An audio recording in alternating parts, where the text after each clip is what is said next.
Morning চ্যানেলে সবাইকে স্বাগত। আশা করি সবাই ভালো আছো।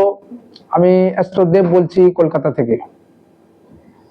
আজকে ভিডিও শুরু করার আগে প্রথমেই বলি, ভালো ভালো ইনফরমেটিভ খবর পেতে চ্যানেলে অবশ্যই সাবস্ক্রাইব, লাইক, শেয়ার অবশ্যই করে রাখো, নাহলে কিন্তু আমি কোনো নতুন ভিডিও আনলে সেটা আপনাদের কাছে পৌঁছাবে না। আবারও রিকোয়েস্ট করলাম, ভিডিও শুরুর আগে সবাই লাইক শেয়ার করে রাখো। আজকের যে টপিকটা নিয়ে আলোচনা করব, ক্রিপ্টোর উপরে নয় করে আমার 3টে ভিডিও অলরেডি ছাড়া হয়ে গেছে। মার্কেটে ফিডব্যাক আসছে, স্যার আরো ভিডিও দিন, খুব ভালো হচ্ছে, ইনফরমেটিভ ভিডিও, আমাদের আরো শিখতে চাই, আরো জানতে চাই, আপনি খুব সুন্দরভাবে ব্যাখ্যা করছেন। সেই ভিডিও, এমন একটা কিছু ভিডিও দিন যেটা কিনা আরো কিছু জানবো। কিন্তু চাই, এত ডিমান্ড পাওয়ার পর যেটা আমার মনে হলো যে এমন একটা কিছু দিতে হবে যেটা কিনা মার্কেটে আজকের ডেটে প্রচুর মানুষ যেহেতু এদিকে আসছে, বিশেষ করে ইয়ং জেনারেশন, তারা নিউ কামার্স, তারা বোঝে না তাদেরকে ফ্রডের হাত থেকে কি করে বাঁচানো যায়, যেহেতু তারা নিউ কামার্স। তো সেই জন্য আমার এই 10 বছরের এক্সপিরিয়েন্স, 2016 সাল থেকে 25 সাল, এই 10 বছরের এক্সপিরিয়েন্সের উপরে ভিত্তি করে আমি যা যা উপলব্ধি, আমার এই উপলব্ধিটা স্ক্যামকে, মানে যেখানে ক্রিপ্টো সহজভাবে ইনকাম করা যায়, তার মানে সহজভাবে চিট করা যাবে, সহজভাবে স্ক্যাম করা যাবে। তা সুতরাং যেখানে প্রফিট কিছু থাকে সেখানে ঝুঁকিও থাকে, আবার সেখানে স্ক্যামও থাকে। তা সেই স্ক্যামের হাত থেকে বাঁচার জন্য আজকে আমি আপনাদের সামনে যে টপিকস নিয়ে আলোচনা করব সেটা হলো স্ক্যাম থেকে ক্রিপ্টো কে রক্ষা করা যাবে কি করে, প্রত্যেকের ওয়ালেটে বা তার অ্যাসেটটাকে কি করে বাঁচিয়ে রাখতে পারে। সেই জন্য আমি এই টোটাল ব্যাপারটা নিয়ে আজকে ডিসকাশন করতে চলেছি। তা সেটা হলো, সবার প্রথম মাইনরিটি এগুলো শুনবেন, বিশেষ করে যারা নিউ কামার্স তাদের জন্য, আর যারা পুরাতন আছে তাদের তো কোনো ব্যাপারই নয়। যারা নিউ কামার্স তাদের জন্য আমি বলছি, তারা এটা কিন্তু দরকার হয় খাতাতে নোট ডাউন করে রাখবেন এবং যখন কিছু ট্রেড করতে যাবে এইভাবে ফলো করবে। প্রথম বলবো, প্রত্যেকের ওয়ালেট মিনিমাম 1 মাসে হলেও চেঞ্জ করবে। মানে যা পাসওয়ার্ড থাকবে, সেটা ওয়ালেটের ক্ষেত্রে হতে পারে, সেটা এক্সচেঞ্জের ওয়ালেট হতে পারে, সেটা ক্রিপ্টো ওয়ালেট হতে পারে, প্রত্যেক মাসে পাসওয়ার্ড চেঞ্জ করে দাও। এটা হলো প্রথম ফর্মুলা, 1 নম্বর। 2 নম্বর, যে পোর্টফোলিও মিনিমাম 5 থেকে 6টি ওয়ালেটের মধ্যে ভাগ করে দাও। মনে করো কারোর 1 লাখ টাকা আছে, 1 লাখ টাকা থেকে কোনোদিন একটা ওয়ালেটে রাখবে না। একটা ওয়ালেটে রাখলে স্ক্যাম হলে কথাই আছে, সর্বনাশের অর্ধেক হওয়া ভালো, সর্বনাশের অর্ধেক হওয়া ভালো, কথাই আছে। তার মানে যদি কোনো কারণে ভুলবশত কিছু হয়ে যায়, তাহলে আমার অ্যাসেটটা পুরো চলে গেল। তো তার থেকে বাঁচার জন্য কি হলো, মিনিমাম 4খানা ওয়ালেট ইউজ করলে। তো 4টে কি কি ওয়ালেট, মনে করো কেউ ট্রাস্ট ওয়ালেট ইউজ করলো, কেউ মেটামাস্ক ইউজ করলো, কেউ আপনার বিটটেক্স ইউজ করলো, বা এরকম ভাবে 4খানা ওয়ালেট আলাদা হবে, ক্লেভার ওয়ালেট ইউজ করলো, এরকম ভাবে 4-5টা ওয়ালেটে ভাগ করে নিল। এটা হলো 2 নম্বর পয়েন্ট। 3 নম্বর, যদি এক্সচেঞ্জে যায়, এক্সচেঞ্জে যে অ্যাসেটটা থাকবে যেখানে ট্রেড করা হয়, ডেইলি ট্রেড করে যেখানে, সেই ট্রেড কিন্তু কোনোদিনের জন্য একটা এক্সচেঞ্জে ট্রেড করতে নেই। এটা কিন্তু যা বলছি সব কিন্তু আমার ক্রিপ্টো অভিজ্ঞতা থেকেই আমি বলছি। সেটা হলো, মনে করো ম্যাক্সিমাম মানুষ আজকাল ট্রেড করছে, যেহেতু আমরা ইন্ডিয়ান লোক, ইন্ডিয়ান প্রচুর এক্সচেঞ্জ বেরিয়ে গেছে, যেমন অজিরেক্স, এই অজিরেক্স তো আগে চলে গেছে, ছেড়ে দেন, এখন যেমন সান ক্রিপ্টো এসছে, তারপরে কয়েন ডিসেক্স, কয়েন কুবে, এগুলো খুব লেনদেন করছে। তাই যাই থাকুক, বাইন্যান্স হতে পারে, বাইবিট হতে পারে, যে এক্সচেঞ্জ গুলো রয়েছে, এই এক্সচেঞ্জে মোটামুটি মিনিমাম 3টে, এটা আমার সাজেশন, মিনিমাম 3টে এক্সচেঞ্জ, 4টে হলে তো খুব ভালো হয়, যে যখনই ট্রেড হবে 4টে আলাদা এক্সচেঞ্জের থেকে ট্রেড করা ভালো। তাতে কি হলো, পোর্টফোলিওটা আলাদাভাবে ভাগ হয়ে রইলো, আর যেটা মেন অ্যাকাউন্ট হবে সেটাকে তার পছন্দ হয় সেটা ঠিক আছে, কিন্তু যেন অ্যাসেটটা যেন ভাগ হয়ে থাকে। কোনো একটা এক্সচেঞ্জে কিন্তু বেশি অ্যাসেট না রাখাই ভালো, কারণ প্রত্যেকটা এক্সচেঞ্জে কিন্তু সেন্ট্রালাইজড আছে এখন, যেটা আমার ধারণা। ডিসেন্ট্রালাইজড এক্সচেঞ্জ সেভাবে হয়নি মার্কেটে, সবাই বলে, কিন্তু বেসিক্যালি ক্রিপ্টো এক্সচেঞ্জের উপরে ফুললি ডিসেন্ট্রালাইজড এখন আমার চোখে পড়েনি। আমার চোখে একটাই এক্সচেঞ্জ আমার যেটা ভালো মনে হয়েছে এ পর্যন্ত ডিসেন্ট্রালাইজড এক্সচেঞ্জ, সেটা হলো ইন্ডিয়া থেকেই জন্মগ্রহণ করেছে, সেটা হলো বিসি এক্সচেঞ্জ। কিন্তু সেটা এখনো ফুললি টেস্টনেট পর্বে রয়েছে, এখনো 100% আসেনি যেহেতু, সুতরাং ওটা নিয়ে আমি মার্কেটে বলছি না। কিন্তু আগামী দিন এটাও সুখবর হতে চলেছে। আর হয়তো মাস 2-3 পরে হয়তো এই বিসি এক্সচেঞ্জে টেস্টনেট বেরিয়ে গেলে ভিটিসিএন বলে যে কারেন্সিটা ওরা লঞ্চ করিয়েছে, সেটা হয়তো ফাইনাল ভার্সনটা আর হয়তো 2-3 মাস পরে বেরিয়ে আসবে। তখন কিন্তু বিসি এক্সচেঞ্জটাই আমার চোখে, এই আমার ক্রিপ্টো জার্নিতে 10 বছরের এক্সপিরিয়েন্স বলছে, একটাই মাত্র এক্সচেঞ্জ পেলাম যেটা ডিসেন্ট্রালাইজ এক্সচেঞ্জ, যে কিনা স্ক্যাম হওয়ার সম্ভাবনা খুব কম, মানে নেই বললেই চলে। সুতরাং বিসি এক্সচেঞ্জ দিয়ে তখন তোমরা কেনাবেচা করবে। এখন কিন্তু আমার সাজেশন, যতদিন না বিসি এক্সচেঞ্জের লেনদেন করতে পারছো ততদিন কিন্তু 3 থেকে 4টে এক্সচেঞ্জের মাধ্যমে তোমরা ট্রেড করতে পারো। এটা গেল 3 নম্বর পয়েন্ট। 4 নম্বর হলো যে ওয়ালেট যখন ডাউনলোড করা হয় ফোনের মধ্যে, যে ফিচার্স বা ফেজ 12খানা কি ডেটা দেওয়া হয়, এই 12টা কি কোনোভাবেই স্ক্রিনশট মোবাইলে রাখা যাবে না। যদি মোবাইলে স্ক্রিনশট থাকে, হ্যাকাররা কিন্তু তোমার ফোনে কি করে ঢুকবে তুমি তো জানতে পারছো না। যদি দেখে 12টা স্ক্রিনশট রয়েছে, তাহলে তোমার কাছে একটা কেন, তুমি যদি 2-3-4টে ওয়ালেট থেকে 3-4টে ওয়ালেটের স্ক্রিনশট ওখানে থাকবে, তাহলে 12টা পেজ কিন্তু ওইভাবে নিয়ে নেবে। সে কিন্তু তার নিজের ফোন থেকে ওটা খুলে ডাউনলোড করে পরে অ্যাসেট যা সব নিয়ে চলে যাবে, কিচ্ছু করতে পারবে না। সুতরাং মোবাইলে কোনোভাবে স্ক্রিনশট রাখা যাবে না।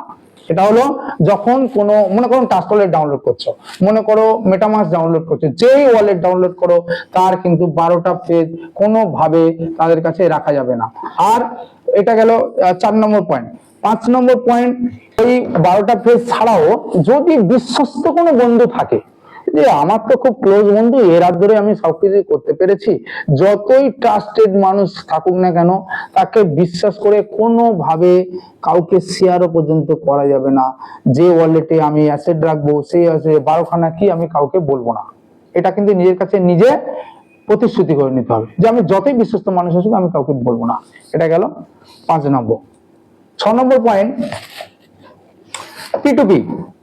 6 নম্বর পয়েন্ট, আমি যখন P2P করতে যাব, P2P করতে গেলে ফার্স্ট টার্গেট নিতে হবে। মনে করো, আমি একটা উদাহরণ দিচ্ছি, P2P করতে গেলে মনে করুন ট্রেড করার জন্য যাওয়ার পর দেখা যাচ্ছে ওখানে প্রথম যতগুলো মানুষের এলো, মানে আইডিয়া আসছে সেখানে, তা ট্রেড করার আগে সবার আগে লক্ষ্য রাখতে হবে যে আইডি গুলো ওখানে আসছে, নাম মার্চেন্ট যে নামগুলো আসছে সেগুলো অ্যাপ্রুভ কিনা।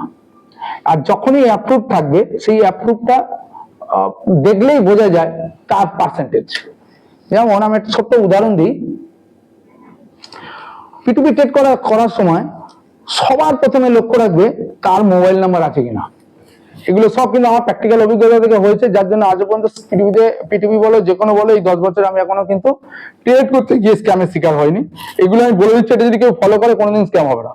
যেমন P2P করতে গেলে প্রথম যার সাথে আমি লেনদেন করব, তার সাথে লেনদেন করতে গেলে প্রথম তার মোবাইল নাম্বারটা আছে কিনা আগে দেখে নেবে।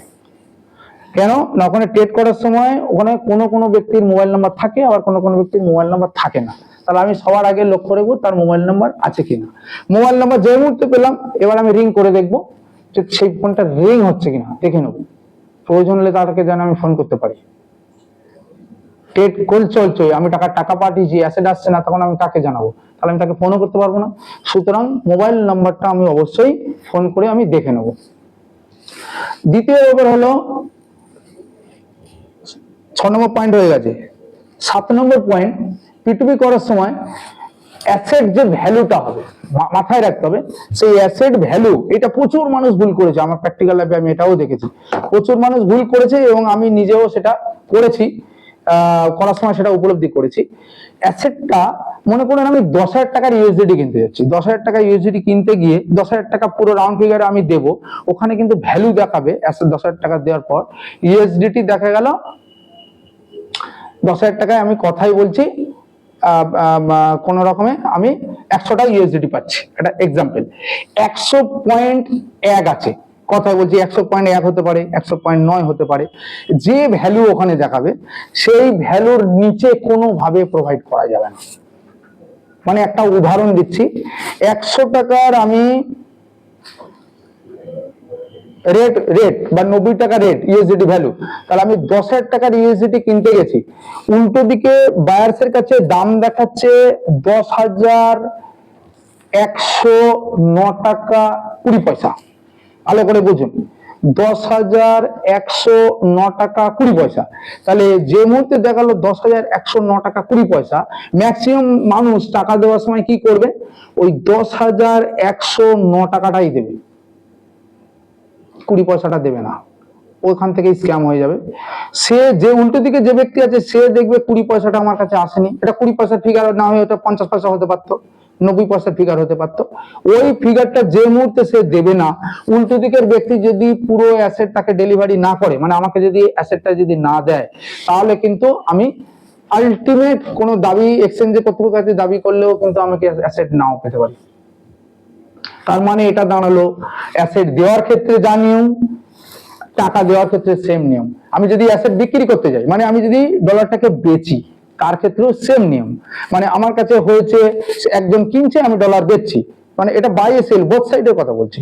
সে কিনছে, আমি তার মানে ডলারটা তার কাছে বেচছি, সে যা টাকা দিচ্ছে, এখানে আমার অ্যাসেট ভ্যালু দেখাচ্ছে যে 10,100 কত টাকা, সে 10,000 টাকা ধরো ইউএসডিটি কিনছে, তার মানে আমার ইউএসডিটি দিতে হবে, কথাই বলছি 100টা, এবারে 100.5টা হয়েছে, আমি কিন্তু তাকে 100টা দিয়ে কম দিতে পারবো না, ওই যে 5টার ভ্যালু দিতে হবে, প্রয়োজনে আমি 10,001টা দেবো, 0.5 কে বেশি দিয়ে আমি তাকে 10,001টা দেবো। টাকার ক্ষেত্রে হলো তাই, যা ভ্যালু হবে আমি দরকার হয় 1 টাকা বেশি দেবো। ডলারের ক্ষেত্রে তাই, অ্যাসেটটা যখন দেবো আমি দরকার হয় তার যা ভ্যালু আছে তার থেকে একটু বেশি দেবো। এটা কিন্তু অবশ্যই মেনটেন করতে হবে, না হলে কিন্তু এখানে সে যদি কোনো কারণে ওখান থেকে ডেলিভার না করে নিজে ফেঁসে যাবে। আর অ্যাডমিনের কাছে জানালেও অ্যাডমিন কিন্তু এক কথা থেকে কেটে যাবে যে আপনি তো রুলস রেগুলেশন ফলো করেননি, তখন আপনার কিছু করা যাবে না, তখন পুরো টাকাটাই জলে চলে যাবে। তাই এটা কিন্তু প্র্যাকটিক্যাল একটা অভিজ্ঞতা, এই পয়েন্ট আমি বলে রাখলাম। 8 নম্বর পয়েন্ট হচ্ছে, যে মার্চেন্টকে আমি ডলার কিনি বেচি যাই কিছু করি, বা অ্যাসেট, সে বিটকয়েন হোক, ইথেরিয়াম হোক, সোলানা হোক, যে অ্যাসেটেই কিনতে যাই না কেন, কেনার আগে সেই যাকে আমি কিনতে যাব বা বেচতে যাব তাকে আগে লক্ষ্য করতে হবে তার পার্সেন্টেজ অফ ভ্যালু কত আছে। পার্সেন্টেজ অফ ভ্যালু মানে সে যে যতদিন ধরে এখানে ট্রেড করছে তার একটা পোর্টফোলিও তৈরি হয় এক্সচেঞ্জের কাছে। সেই এক্সচেঞ্জের কাছে যখন পোর্টফোলিওটা তৈরি হচ্ছে, এক্সচেঞ্জে ওখানে পুরো দেখিয়ে দেয় যে এই ব্যক্তি তার অ্যাভারেজ রেট আছে 99.99, কারোর ক্ষেত্রে লেখা থাকবে 98.99, কারোর ক্ষেত্রে লেখা থাকবে 95.99, 95.25 এইরকম, বা 90, কারোর থাকবে 80। এই পার্সেন্টেজ গ্রোথ যেটা থাকবে, এই পার্সেন্টেজে অলওয়েজ ফলো করতে হবে যে আমি তার সঙ্গে লেনদেন করব যার পার্সেন্টেজ আছে, অলওয়েজ লক্ষ্য করব 98 and অ্যাবভ, এটাকে ফলো করতে হবে। মানে এটা কিন্তু বাইন্যান্স তো কাউকে কিনে রাখিনি, আমি একটা উদাহরণ দিলাম, কেউ মনে করো বাইন্যান্সে কিনতে গেছে, বা কেউ হয়তো ওকেক্সে কেনা বেচা করছে, কেউ হয়তো বাইবিটে গেছে, তা আমি এটা উদাহরণ দিচ্ছি, বাইন্যান্সকে দিয়ে উদাহরণটা দিলাম। আরে ঢোকার পর যখনই সে দেখছে যে সেই ব্যক্তির প্রত্যেকের যে সেল আর বায়ার যাই থাকুক, সেখানে কিন্তু অলরেডি তার রেশিও দিয়ে দেয় যে এই মানুষটা এতদিন ট্রেড করছে, তার একটা পোর্টফোলিও তৈরি হয় এবং তার একটা তৈরি হয়, মানে তার আইডির এগেইনস্টে একটা সুন্দর একটা কর্তৃপক্ষ অ্যাডমিন থেকে তাদের প্রত্যেকের পাশে লিখে যায় তার পারফরমেন্স। তা সেক্ষেত্রে যার 98 অথবা 99 থাকবে তাকে আগে সাব্যস্ত করবে যে আমি একে নেব। তার আগে তো বলে দিয়েছি মোবাইল নাম্বার থাকলে কন্ট্যাক্ট নাম্বার আগে ফোন করে দেখে নেবো সেটা আছে কিনা, এগুলো স্টেপ বাই স্টেপ, তবে ট্রেডে যাব। এই পয়েন্টটা গেল। তৃতীয়ত হলো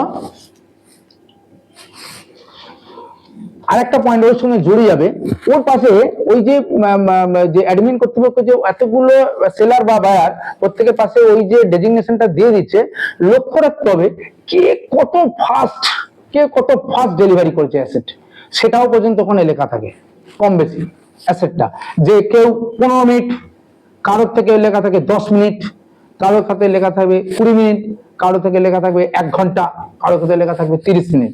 অবশ্যই যেটা আমি করি ফলো করি, মোটামুটি 10 থেকে 15 মিনিট যার থাকবে তার কাছে, কারণ তুমি ট্রেড করতে বসে নিশ্চয়ই 15 মিনিটের বেশি বসে থাকা যায় না। আমি টাকা পাঠিয়ে দিয়েছি, দিয়ে 15 মিনিট বসে থাকবো, আমার অ্যাসেটটা কখন আসবে? সুতরাং 15 মিনিট পর্যন্ত ঠিক আছে, ঠিক আছে। এটা প্র্যাকটিক্যাল অভিজ্ঞতা আমারও একবার হয়েছিল। 15 মিনিটের মধ্যেও দেখছি দেওয়ার পরও সে দেখছি কোনো অ্যান্সার করছে না, মানে সে ভদ্রলোক ছিল অন্ধ্রপ্রদেশের ভদ্রলোক।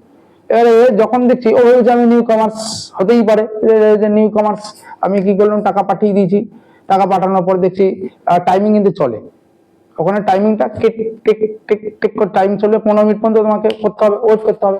আর 15 মিনিটের মধ্যে ওর সঙ্গে তো কথা চালাতে হবে, হাই হ্যালো কেমন আছো, কি হয়েছে, এই সব তো তার আগে শুরু করার আগে, টাকা দেওয়ার আগে এগুলো করে নিতে হয়। তো গিয়ে যখন করছি, যখন লাস্ট আর 1 মিনিট 2 মিনিট বাকি আছে, তখন যখন সে অ্যাসেটটা ডেলিভারি করেনি, তখন কিন্তু আমি এবারেই আগে ওই যে ফোন নাম্বারটা নিয়ে রেখেছিলাম, ওই ফোন নাম্বারটা নিয়ে তাকে ফোন মারলাম।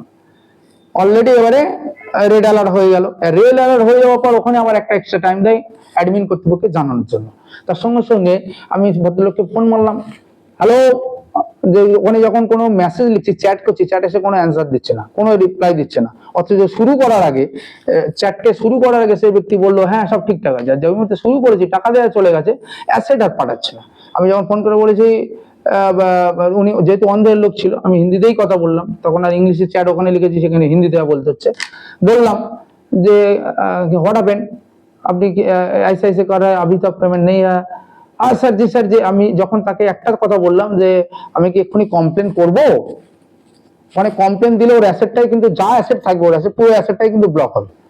মানে প্রত্যেক এক্সচেঞ্জের এটাই রুলস, যদি কোনো কেনাবেচার সময় কেউ যদি কমপ্লেন দিয়ে দেয়, কমপ্লেন বক্সে বটম যদি হাত দিয়ে দেয়, তাহলে পুরো অ্যাসেটটাই কিন্তু ব্লক হবে। হয়তো আমার কাছে সে 10,000 টাকার অ্যাসেট বেচছে কি 20,000 টাকা, তার ওখানে অ্যাসেট ভ্যালু আছে মনে করো 50 হতে পারে, সরি 1 লাখ টাকা বা 2 লাখ টাকা আছে, পুরো অ্যাসেটটাই কিন্তু ব্লক হয়ে যাবে।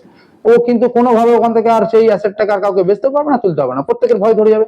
না স্যার अभी दे रहा हूँ, अभी दे रहा हूँ। क्यों इतना दिन लेट कर रहा है, मैं उधर SMS कर रहा है, उधर चैट कर रहा है, अब तो कोई टेंशन नहीं दे रहा है, आपको क्या लगता है मैं नया आदमी है क्या? और नहीं सर अभी दे रहा हूँ, अभी दे रहा हूँ। মুহূর্তের মধ্যে কিন্তু দিয়ে দিল, কিন্তু অলরেডি টাইম ডিউরেশন পাস হয়ে গেছিল। শুধু ওকে একটা ভয় দেখিয়েছিলাম যে আমি কি কমপ্লেন বক্সে এক্ষুনি মারবো, কমপ্লেন দিয়ে দেবো, ও কিন্তু ওটা বুঝে গেছিল। কিন্তু নতুন যারা, আমি ওই কারণে ভিডিও শুরু প্রথমেই বললাম, নিউ কামার্স তারা কিন্তু এত জানে না, তারা জানে যে বাবা টাইম পার হয়ে গেছে, আমার অ্যাসেট আসলো না, টাকাটা চলে গেছে, কিন্তু সব রাস্তা আছে এক্সচেঞ্জের ভিতরে, স্টেপ বাই স্টেপ বোঝানো আছে। তা সেই মুহূর্তে ওই কমপ্লেন বক্সে কমপ্লেন দিলাম মানে তার অ্যাসেটটা ব্লক হলো, সে ওই ভয়ে তাড়াতাড়ি আমার অ্যাসেটটা দিয়ে দিল। এটা একটা প্র্যাকটিক্যাল অভিজ্ঞতা। সে আরেকটা পয়েন্ট আসি, পরের পয়েন্ট আসছি, 8 নম্বর পয়েন্ট ঢুকছি, 8 নম্বর হয়ে গেছে, 9 নম্বর পয়েন্ট আসছি। টাকা পেমেন্টের আগে যে মুহূর্তে আমি ট্রেড করতে যাচ্ছি, এটা কিন্তু খুব বিশাল একটা ভাইটাল পয়েন্ট। টাকা যে মুহূর্তে আমি পেমেন্ট করতে যাব, সব ডিসিশন নিলাম যে এই ব্যক্তির সঙ্গেই আমি লেনদেন করবো, মানে এই যে পয়েন্টগুলো আমি বললাম 8টা পয়েন্ট মিলে যাবে। এবার মনে করেন আমি ট্রেড করতে যাচ্ছি, যে মুহূর্তে ট্রেড করতে যাব ওখানে মার্চেন্টের নাম লেখা থাকবে, সে সেল ক্ষেত্রে হোক বা বাই করতে হোক, যেটাই করতে যা, ওখানে কিন্তু তার নাম লেখা থাকে। ওই নামটা আর ওটা আগে দরকার হয় ডায়েরিতে লিখে নিলে বা কাগজে লিখে নিলে তার কি নামটা লেখা রয়েছে। পেমেন্ট করার সময় ওখানে পেমেন্ট অপশনে গেলে অটোমেটিক যখন কাউন্টিং স্টার্ট হবে তার আগে ওখানে দেখিয়ে দেবে সে কোন অ্যাকাউন্টে রিসিভ করবে টাকাটা। যদি দুটো অ্যাকাউন্ট সমান না হয় তাহলে কিন্তু বিপদ আছে, মানে পুরো স্ক্যাম হয়ে যাবে টাকাটা। মনে করুন মিস্টার এক্স এর নাম আছে মিস্টার অশোক, আমি একটা কথা বলছি, অশোক, মিস্টার অশোকের নাম ওখানে রয়েছে, আমি তার সঙ্গে ট্রেড করতে যাচ্ছি। যে মুহূর্তে পেমেন্ট বোতাম আমি দাবিয়েছি, মানে এবারে পেমেন্ট দেবো বলে রেডি হচ্ছে, ওখানে নাম আসছে, এই নামের এগেইনস্টে পেমেন্টটা করতে হবে। তো সেই অশোকের নামে আমি পেমেন্ট করতে যাচ্ছি, তার অ্যাকাউন্টটা বাইন্যান্সে আছে মনে করো অশোক। এবারে যখন পেমেন্ট করতে গেছি, গিয়ে দেখেছি অশোকের নাম নেই, পেমেন্ট রিসিভার নাম অন্য, ভুলেও কোনোদিন ওখানে পেমেন্ট দেবে না। তার মানে স্ক্যাম হয়ে যাবে টাকাটা, তুমি কোনো অ্যাডমিন কর্তৃপক্ষ কিছু জানাতেও পারবে না, তাহলে ওখানে কিন্তু টাকাটা স্ক্যাম হয়ে গেল। দুটো নাম অবশ্যই করতে হবে। নতুন যারা নিউ কামার্স আছে তারা তো জানেই না, তারা ওখানে গিয়ে দেখছে এবং নাম পেমেন্ট অপশন চেয়েছে, টাকা পেমেন্ট করলে চলে আসবে, ওইটাই যে সেম ব্যক্তি হবে তারা তো জানে না। সুতরাং নিউ কামার্সের কাছে এটা কিন্তু বড় একটা ভয়ের কারণ। টাকা দেওয়ার সময় দুটো নাম পুরো মিলিয়ে নেবে, এটা একটা পয়েন্ট। 10 নম্বর পয়েন্ট,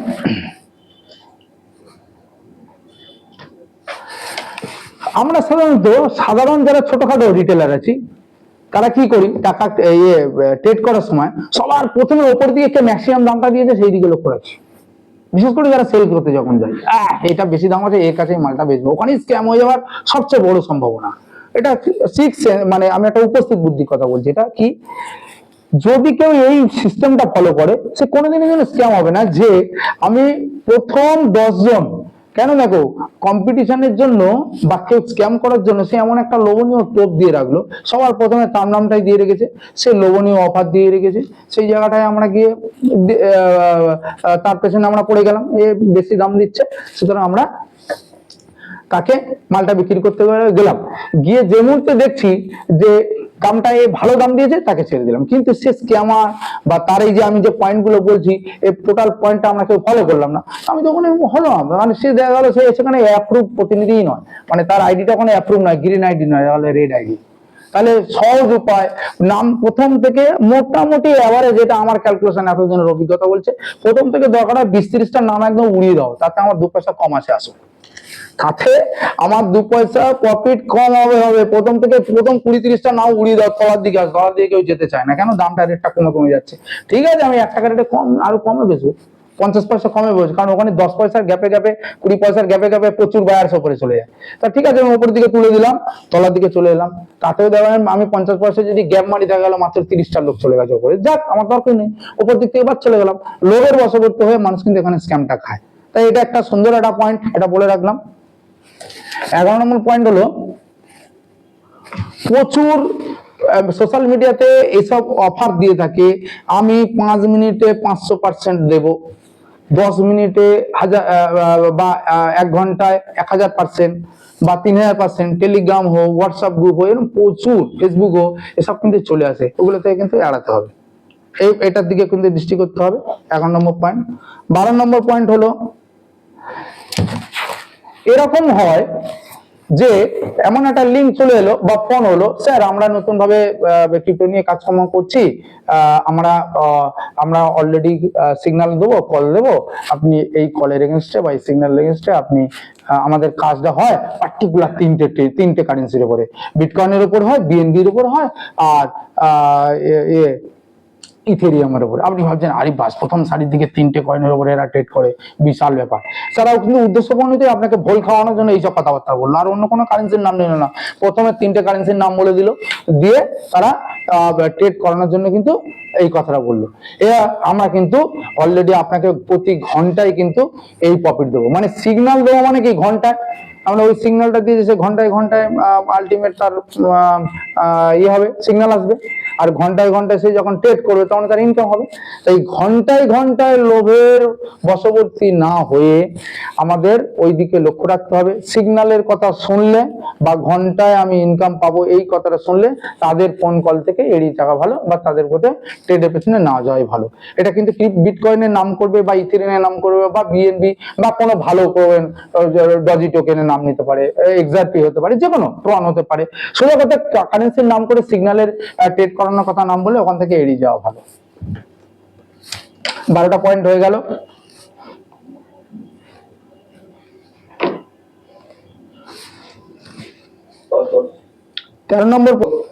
এরপরে আসছি 13 নম্বর পয়েন্ট। 13 নম্বর পয়েন্টে কি করতে হবে, শুরু করতে যখন যাব, সে বাই হোক অথবা সেল, মানে মাল আমি ক্রিপ্টো কিনতে যাচ্ছি কিংবা বিক্রি করতে যাচ্ছি, যাই করতে যাই, সেই ব্যক্তির সঙ্গে শুরুয়াতটা করবে চ্যাট শুরু হওয়ার পর আগে কনফার্ম হয় না সে অনলাইনে রয়েছে কিনা। হয়তো অনেক সময় দেখায় অনলাইনে রয়েছে, কিন্তু দেখা গেল সে অন্য কোনো কাজে ব্যস্ত আছে, কিন্তু মোবাইলে দেখাচ্ছে সে অনলাইন। তো যাওয়ার আগে চ্যাট করছে, স্যার আর ইউ রেডি? সে যদি বলে ইয়েস, তখন লেনদেনে ঢোকো। আর এই ফর্মুলাগুলো আগে অ্যাপ্লাই করে নাও, তার ফোন নাম্বার রেখে দাও, সবকিছু রেখে দাও, রেডি রাখো একদম। যা সূত্রগুলো বলে দিলাম, প্রথম 12টা সূত্র অলরেডি বলা হয়ে গেছে, এটা 13 নম্বর বলছি, ওই সূত্রগুলো ম্যাচ করবে, তবে আমি লেনদেনে যাচ্ছি। লেনদেনে যাওয়ার আগে চ্যাট বক্সে চলে যাও, চ্যাট করে তার সঙ্গে কথা বলে দাও, সে ডান বলবে, তারপরে তুমি সে বললো, আমি জিজ্ঞেস করলাম আর ইউ রেডি, সে বললো ইয়েস, সঙ্গে সঙ্গে ঠিক আছে চলো, এবারে তুমি টাকা পাঠাতে শুরু করলে। এটা হলো 13 নম্বর পয়েন্ট। 14 নম্বর পয়েন্ট হচ্ছে,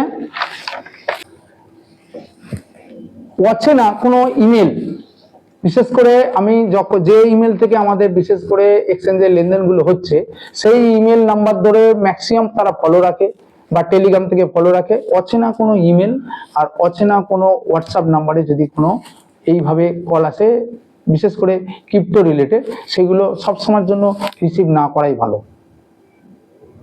মানে বিশেষ বন্ধুর সুবাদে যদি কোনো কল আসে, বলে কই যদি জানিয়ে দিল সেটা একটা তখন কিন্তু যে ফোনটা ধরলো বা সেই ইমেলটা রিসিভ করলো, বাট করে অচেনা কোনো যাওয়ার যাওয়া মানে অ্যাসেট কিন্তু শর্ট হয়ে যাওয়ার খুব সম্ভাবনা, কারণ টেকনোলজি অনেকে উন্নত হয়েছে, তো এগুলো স্ক্যাম হওয়ার কিন্তু খুব বড় সড়ো চান্স রয়েছে। ঠিক আছে, এরপরে আসি 15 নম্বর পয়েন্টটা, বিশাল বিশাল ভাইটাল পয়েন্ট। টাকা লেনদেন জাস্ট আমি পাঠিয়েছি, মনে করো ট্রেড শুরু হয়ে গেছে, টাকা পাঠানো হয়ে গেছে, কাউন্টিং স্টার্ট, 15 মিনিট টাইম আমি বলেছি, কারো আধা ঘন্টা 40 মিনিট যাওয়াই গল্প নেই, 10 মিনিট 15 মিনিট যে ট্রেড গুলো আছে সেই ট্রেড আমি নেবো। তা 15 মিনিট তো টাইম, টাকা তো আমার দেওয়া গেছে, 1 মিনিটের মধ্যে দিয়ে দিয়েছি, এখন হাতে তো আছে 12 মিনিট, বুঝতে হবে এই 12 মিনিটের মধ্যে তার সঙ্গে চ্যাটে ব্যস্ত রেখে দাও। চ্যাট ব্যস্ত রাখার সময় উপস্থিত বুদ্ধি কাজে লাগাতে হবে। উপস্থিত বুদ্ধি কি কাজে লাগাতে হবে, সেই ব্যক্তিটা সৎ না অসৎ সেটা বুঝতে পেরে যাবে, চ্যাট লেনদেন করলে কিছুটা উপলব্ধি করতে পারা যায় সে ঠিকঠাক অ্যান্সার দিচ্ছে কিনা। যদি দেখা যায় যে হ্যাঁ চ্যাটের মধ্যে আমি তাকে যে চ্যাটটা করছি সে ঠিকঠাক মুহূর্তের মধ্যে অ্যান্সার দিচ্ছে, স্যার আমি টাকা তো পাঠিয়ে দিয়েছি, তাকে লিখে দিলাম I am already paid, done sir. এবার দেখা গেল 1 মিনিট দেরি হয়ে যাচ্ছে, 2 মিনিট, হ্যালো স্যার, সে রেসপন্স করলো খুব ভালো, সে দেখা গেলো রেসপন্স করছে না, তখন বলে হোয়াট হ্যাপেন, এনি প্রবলেম, মানে তাকে এই টাকা পাঠানোর পর যদি দেখা যায় সে কোনো কারণবশত রেসপন্স বন্ধ করেছে, যদি দেখা যায় কোনো কারণে রেসপন্স বন্ধ করে দিয়েছে, তাহলে টাইম তখন অনেক রয়েছে, তাহলে আমাকে ওই মুহূর্তে ফলো করতে হবে যে এটা কিন্তু স্ক্যাম হয়ে যাওয়ার সম্ভাবনা বেশি রয়েছে। আমি সেই মুহূর্তে কি করতে হবে, তাকে ফোন, এবার দেখা গেলো ফোনটাও তুলছে না, তাহলে পুরোপুরি শিওর হয়ে যাবে, কারণ ফোন নাম্বারটা নেওয়া আছে, দেখা গেলো ফোনেও তুলছে না, তখন সঙ্গে সঙ্গে কি হলো আর দেখার দরকার নেই, টাইম তো প্রচুর রয়েছে, এখনো পর্যন্ত টাইম রয়েছে আরো 3 মিনিট 4 মিনিট, তাহলে সঙ্গে সঙ্গে কমপ্লেন বটনে দাবিয়ে দাও, ব্যাস কমপ্লেন বাটন পুশ করে দাও, এটা মিলুক, টাকা আসুক, আমি টাকা পাঠিয়েছি, আমার অ্যাসেট আসুক না আসুক দেখা যায় না, এখন তো কমপ্লেনটা দিয়ে দিই, ও এখন দৌড়ে পাগল, এতক্ষণ আমি প্রশ্ন করছি সে কোনো অ্যান্সার করছে না, সে বেশ দেখছে বেশ টাকা পেয়ে গেছি, কারণ অলরেডি নোটিফিকেশন তো চলেই যায়, অলরেডি তো নোটিফিকেশন তো চলেই যায়, টাকা চলে গেছে মানে সে মোবাইলে অলরেডি পেয়ে গেছে, কিন্তু 1 মিনিট, নোটিফিকেশনটা চলেই যায়, তা যেহেতু নোটিফিকেশন চলে যায় সে তো দেখতে পেয়ে গেছে টাকাটা তার কাছে ঢুকে গেছে, অথচ সে রেসপন্স করছে না, তাহলে এটাই উপস্থিত বুদ্ধি, আমার এখনো 5 মিনিট, সে তো তারাও তো ফলো করে নতুন ব্যক্তি না পুরাতন ব্যক্তি, তোমার কথাতে সেও বুঝতে পারে যে নতুন না পুরাতন, তার মানে কত স্ক্যামার বসে থাকে তোমার কথার উপরে সে ফলো করবে, আবার আমি লক্ষ্য করছি সে আমাকে ঠিকঠাক গাইড করছে কিনা আমি তো বুঝবো, তাহলে যে মুহূর্তে বুঝতে পারবো যে ওই ব্যাপারটা হচ্ছে আমার টাইম শেষ হওয়ার আগে দরকার আমি আগে বটন দাবিয়ে দেবো, চলো এবারে ওর কাছে নোটিফিকেশন যাবে যে প্রবলেম হয়েছে, তুমি আগে দাও, হ্যাঁ আপনি কোনো রেসপন্স করছেন না, আমি দিতেই পারি, এসে আমার সঙ্গে যোগাযোগ করলাম, হ্যাঁ আপনি কোনো রেসপন্স করছেন না, টাকা তো পাঠানো হয়ে গেছে, ও তো বলতেই পারে ঠিক আছে 10 মিনিট তো আপনার টাইম ছিল, হ্যাঁ ঠিক আছে আপনি তো কোনো রেসপন্স করছেন না, এতক্ষণ তো আপনি তো স্যার করছিলেন, শুরু হওয়ার আগে টাকা পাওয়ার আগে তো রেসপন্স করছিলেন। এর একটা উদাহরণ আমি বলতে পারি, এটার এগেইনস্টে, যেমন কোনো একদিন এরকম রাত্রি তখন বাজে প্রায় 2:30 বাজে, আমি ট্রেড করতে গেলাম, ট্রেডের লিমিট ছিল 30,000, 30,000 টাকা অ্যাকচুয়ালি অলরেডি পাঠিয়ে দিয়ে ফেলেছি, পাঠাতে গিয়ে ভুলটা তার ছিল না, ভুলটা আমার ছিল। এটা আমার জীবনে প্রথম একটা ভুল, যে কিনা তার সঙ্গে ট্রেড করতে গিয়ে 30,000 টাকা পাঠিয়েছি, আমার নিজের অ্যাকাউন্ট থেকে পাঠাইনি, স্বাভাবিক সে ভাবছে এটা স্ক্যামার, উল্টো যে ব্যক্তি সে তো ভাবতেই পারে তোমার স্ক্যামার, কিন্তু স্ক্যামার ভাবার কোনো কারণই নেই, কারণ মাল তো আমার পাঠানো হয়ে গেছে, সে তো টাকা পেয়ে গেছে, তার অ্যাকাউন্টে টাকা চলে গেছে, তার মনে কনফিউশন তৈরি হবে স্বাভাবিক। এবারে আমার টাকা চলে যাওয়ার পরে যখন আমি লিখছি চ্যাটে যে please sir please give me my asset, বলছে আর ইউ জেনুইন পার্সেন্ট, এই কথা লিখছে, ইউ আর ইউর, ওর যেটা মিনিং দাঁড়াচ্ছে যে আপনার অ্যাকাউন্ট, যে অ্যাকাউন্ট থেকে টাকা এলো আর আপনি যে অ্যাকাউন্টে আপনার অ্যাকাউন্ট আছে দুটো অ্যাকাউন্টে মিলছে না। এইবার আমি তখন দেখলাম যে হ্যাঁ এটা ঠিক, আমি ভুল করে আমার কারেন্ট অ্যাকাউন্ট থেকে টাকাটা পাঠিয়ে দিয়েছি, তো যে মুহূর্তে কারেন্ট অ্যাকাউন্টে দিয়েছে মানে আমার যে অ্যাকাউন্টটা ওখানে রয়েছে সেই নামে তো সে তো চেনে, টাকাটা যাচ্ছে তো অন্য নাম থেকে না, সে তো আমাকে অ্যাসেট তো দেবেই না। তখন সঙ্গে সঙ্গে আমি বললাম স্যার এটা আমার fault, please sir give me some time, or 5 to 6 hour time চালাম, 5 থেকে 6 ঘন্টা, কারণ রাত্রি 2টো মানে আমার সকাল না হওয়া পর্যন্ত আমি দিতে পারছি না, কারণ আমার ওই কারেন্ট অ্যাকাউন্টের টোটাল পোর্টফোলিওটা ছিল ওই দোকানে ছিল, আমার আমার একটা সাইবার ক্যাফে আছে, সেই সাইবার ক্যাফে আমার সেই কারেন্ট অ্যাকাউন্টে টোটাল কিন্তু সেখানে যে আমি যে অ্যাকাউন্ট হোল্ডার, সেই একমাত্র ব্যাংকের কাগজেই এটা লেখা আছে যে আমি ওখানে প্রতিনিধিত্ব করি, আমার সিল, আমার সাইন, আমার নাম সেখানে আছে। কিন্তু দোকানের নাম তো ছিল তো দেব ডিজিটাল সার্ভিস, আমি পেমেন্টটা করে ফেলেছিলাম দেব ডিজিটাল সার্ভিস থেকে, কিন্তু আমার নামের সঙ্গে এই বাইন্যান্সের যে অ্যাকাউন্ট আছে সেটা তো আর মিল পাচ্ছে না, না টাকা পেয়েছে দেব ডিজিটাল থেকে। তো আমি টাইম ছাড়লাম, বললো ঠিক আছে চলো, ওই জায়গাটা হোল্ড কন্ডিশন হয়ে গেল। পরের দিন 6 ঘন্টা টাইম চেয়েছিলাম, 6 ঘন্টা টাইম দিয়ে সকাল হতে দিনে তাড়াতাড়ি করে আমি গিয়ে ওই আমার ইন্ডাসইন্ড ব্যাংকের অ্যাকাউন্ট ছিল সেটা নিয়ে আমি পুরো ওখানে দিয়ে দিলাম। দেওয়ার সাথে সাথে আমাকে সঙ্গে সঙ্গে কিন্তু ফান্ডটা রিলিজ করলো। তাহলে এটা কিন্তু প্র্যাকটিক্যাল অভিজ্ঞতাগুলো শেয়ার করতে হবে। এই ভুলটা তো উল্টো দিক থেকেও তো হতে পারতো। উল্টো দিক থেকে যখনই হয়, আমার কাছে এরকম একটা উল্টো দিক থেকে ভুল এসছে, আমি ছেড়ে দিয়েছিলাম, কারণ আমি দীর্ঘদিন 10 বছর ধরে এখন ট্রেড করছি। কোনো একজন নিউ কামার যেরকম এসেছিল, সেও কিন্তু ট্রেড করতেছে, আমার যেটা ন্যায্য পাওনা, যে কথাটা আমি বলেছিলাম ভগ্নাংশে ন্যায্য পাওনা, সে কিন্তু দেয়নি, সে রাউন্ড ফিগারে দিয়েছে। তাই আমি বললাম সেকেন্ড টাইম এই ভুল করো না। আমি বলে ছাড়লাম, অন্য লোক হলে টাকাটা তো নাও দিতে পারে, তোমাকে অ্যাসেটটা তো নাও ডেলিভারি করতে পারে। তাকে বললাম, সে বলে সরি স্যার, আমি তো নতুন নিউ কামার, এটা বললো। তাহলে এটা কি হয়, এগুলো প্রত্যেকের জায়গা থেকে সহযোগিতা, কিন্তু যারা স্ক্যামার হয় তারা এই সুযোগটাই খোঁজে, তারা কিন্তু ওসব দেখে না। তারা দেখে আমি কে কার ফল্ট বেরোচ্ছে, আমি সেখান থেকে অ্যাসেট না দিয়ে আমি টাকাটা নিয়ে গায়েব হয়ে যাবো। হ্যাঁ, তো এটা একটা পয়েন্ট ছিল। সেকেন্ড আর একটা পয়েন্ট আসি, 16 নম্বর পয়েন্ট। এটা একটা খুব ভালো পয়েন্ট।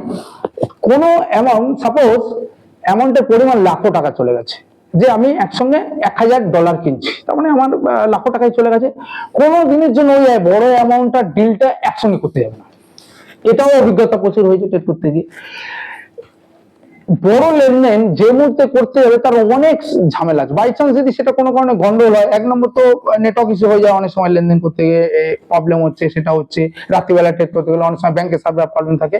ছোট ট্রেড করলে কি হয়, এই ঝুঁকিটা অনেক কম থাকে, স্ক্যাম হওয়ার সম্ভাবনা কম, ঝুঁকিও কম। আমার 1 লাখ টাকা যখন 25 করে 4টে ট্রেড করবো, দরকার হয় 4টে ট্রেড করে নেবো, বা 30,000 করে 3টে করবো, 90,000 টাকা যেই ট্রেড হয়। এরকম নিজেকে উপস্থিত দিয়ে করতে হবে। কোনোদিন বড় অ্যামাউন্ট, বিশেষ করে ট্রেড করার সময় একদমই বড় অ্যামাউন্টের এখানে সে ট্রেড না করাই ভালো। এটা কিন্তু আমার দীর্ঘদিন অভিজ্ঞতা থেকে আমি এটা করেছি, এবং করতে করতে এটা আরো খুব সুন্দরভাবে, কারণ দীর্ঘদিন লেগে পড়ে থাকলে কি হয়, যারা এক্সপার্ট ট্রেডার হয় তাদের সঙ্গে ট্রেড করতে করতে একটা মজা হয়, তারাই কিন্তু চলে আসে, অসুবিধা নেই, ঘুরে ফিরে দিয়ে কমপ্লিট চলে যায়। সেক্ষেত্রে স্ক্যাম হওয়ার সম্ভাবনা খুব কম থাকে।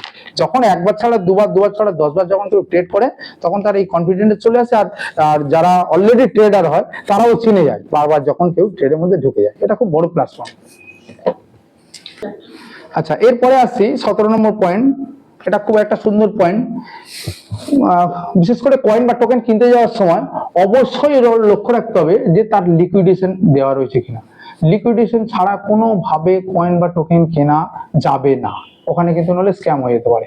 কারণ টাকা দিচ্ছে, যার কোনো লিকুইডেশন নেই, প্রয়োজনে তুমি টাকাটাকে ক্যাশ করতে পারবে, কিনতে পারবে, তুমি বেচতে পারবে না। তাহলে সুতরাং যদি লিকুইডেশন না থাকে, সে কয়েনে ইনভেস্টমেন্ট না করাই ভালো। 18 নম্বর পয়েন্ট, এক্সচেঞ্জ হোক, ওয়ালেট হোক, চেষ্টা করবে বিশেষ করে যেখান থেকে ট্রেড করছো, ট্রেড করার সময় যখন অ্যাসেট ছাড়বে বা কেনা যাই কিছু করো, সেখানে সিকিউরিটি লেভেল মিনিমাম 3টে যেন হয়। সেটা গুগল অথেন্টিকেটর থাকবে, একটা ফিঙ্গারপ্রিন্ট থাকবে, ইমেল ভেরিফিকেশন থাকতে পারে, মোবাইল ফোন ওটিপি। তাহলে 3টে বা 4টের মধ্যে থেকে তুমি 3টে রাখতেই পারো, অবশ্যই 3টে মেনটেন করা উচিত। এটা 18 নম্বর পয়েন্ট। 19 নম্বর পয়েন্ট হলো, মিম কয়েন বলো, টোকেন বলো, আর কয়েন বলো, যাই করতে যাও, এড়িয়ে যাওয়া ভালো মিম কয়েন আর টোকেন, এই দুটো থেকে এড়িয়ে যাওয়া ভালো। আর যদি টোকেনে ইনভেস্ট করতে হয়, বড় কোনো সেলিব্রিটি যদি অ্যাড দেয় দেখো, তাহলে ঠিক আছে, কয়েনে টোকেনে ইনভেস্ট করা যায়। আর কয়েন তো অলওয়েজ ইনভেস্ট করা যেতে পারে, কিন্তু আগে জানতে হবে সেটা কয়েন কেনা, ঠিক অরিজিনাল কয়েন কেনা। কারণ মিম কয়েনে প্রচুর স্ক্যাম হয়, টোকেনে তো স্ক্যাম হয়, কিন্তু টোকেন কিছু কিছু টোকেন মার্কেটে ভালো টোকেন রয়েছে, সেই টোকেন ইনভেস্ট করতে হলে যদি কোনো ভালো সেলিব্রিটি অ্যাড দেয়, ঠিক আছে চলো, সেটা অ্যাডে আসছে মানে তারা স্ক্যাম না করার জন্য আসছে, সেটা বুঝে নিতে হয়। আর কয়েনে তো ইনভেস্ট করা যেতেই পারে। এই মোটামুটি ধরো 19টা 20টা পয়েন্ট আমি যেটা বললাম, এটা যদি ঠিকভাবে কেউ মেনটেন করতে পারে, আশা করি আর আগামী দিনে তার করতে পারে। এই ছিল, আশা করি ভিডিওটা আপনাদের প্রত্যেকেই ভালো লাগবে। নেক্সট ভিডিও পেতে হলে, ভালো ইনফরমেটিভ ভিডিও পেতে হলে অবশ্যই লাইক শেয়ার আপনারা করে রাখুন।